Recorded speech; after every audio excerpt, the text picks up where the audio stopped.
السلام علیکم، good morning, خوش آمدید، رمضان کریم۔ روزے کے فوائد۔ روزے رکھنے سے جہاں اطمینان، قلب اور صبر و شکر جیسے روحانی فوائد حاصل ہوتے ہیں، وہاں کم کھانے کی وجہ سے معدے کو پورا مہینہ آرام ملتا ہے، جس کی وجہ سے انسان مختلف قسم کی بیماریوں سے محفوظ ہو جاتا ہے۔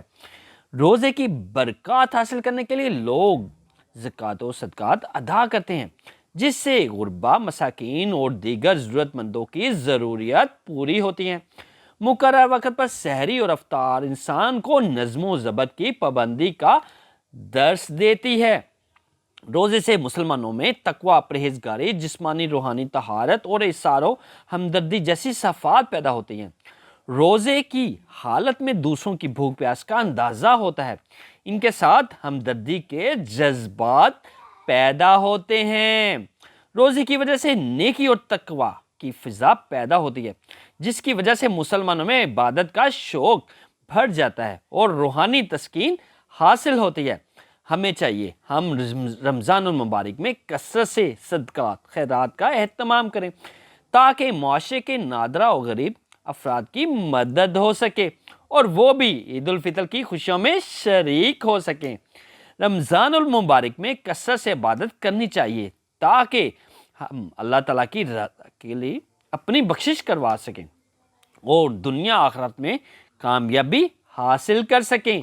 رمضان المبارک کے معمولات کو سال بھر جاری رکھنا چاہیے۔ روزہ اور رمضان کی اہمیت۔ روزہ اسلام کے بنیادی ارکان میں سے ایک اہم رکن ہے۔ اللہ رب العزت نے فرمایا، اے ایمان والو، تمہارے اوپر روزے فرض کیے گئے ہیں جیسا کہ تم سے پہلی امتوں پر بھی فرض کیے گئے تھے تاکہ تم متقی بن جاؤ۔ روزہ گناہوں کی مغفرت کا ذریعہ ہے۔ آپ صلی اللہ علیہ وسلم نے فرمایا، جس نے ایمان اور ثواب کی امید کے ساتھ روزہ رکھا، اس کے گزشتہ سارے گناہ معاف کر دیے جائیں گے۔ روزہ گناہوں سے ڈھال ہے۔ آپ صلی اللہ علیہ وسلم نے فرمایا، روزہ ڈھال ہے جب تک اس کو پھاڑ نہ دے۔ روزہ جہنم کی آگ سے بچاؤ کا مضبوط قلعہ ہے۔ آپ صلی اللہ علیہ وسلم نے فرمایا، روزہ ڈھال ہے اور جہنم کی آگ سے بچاؤ کا مضبوط قلعہ ہے۔ روزہ جہنم کی آگ سے ہزاروں میل دوری کا سبب ہے۔ آپ صلی اللہ علیہ وسلم نے فرمایا، جس نے اللہ کی رضا کے لیے روزہ رکھا، اللہ اس کو جہنم سے اتنا دور فرما دیتے ہیں کہ جتنی مقدار کو اپنی عمر کی ابتدا سے بوڑھے ہو کر مرنے تک اڑتے ہوئے مسافر طے کرتا ہے، جسم کو تندرست اور صحت مند رکھتا ہے۔ روزے کے فوائد۔ روزے رکھنے سے جہاں اطمینان، قلب اور صبر و شکر جیسے روحانی فوائد حاصل ہوتے ہیں، وہاں کم کھانے کی وجہ سے معدے کو پورا مہینہ آرام ملتا ہے، جس کی وجہ سے انسان مختلف قسم کی بیماریوں سے محفوظ ہو جاتا ہے۔ روزے کی برکات حاصل کرنے کے لیے لوگ زکوٰۃ و صدقات ادا کرتے ہیں، جس سے غربا، مساکین اور دیگر ضرورت مندوں کی ضروریات پوری ہوتی ہیں۔ مقررہ وقت پر سحری اور افطار انسان کو نظم و ضبط کی پابندی کا درس دیتی ہے۔ روزے سے مسلمانوں میں تقویٰ، پرہیزگاری، جسمانی روحانی طہارت اور احسان و ہمدردی جیسی صفات پیدا ہوتی ہیں۔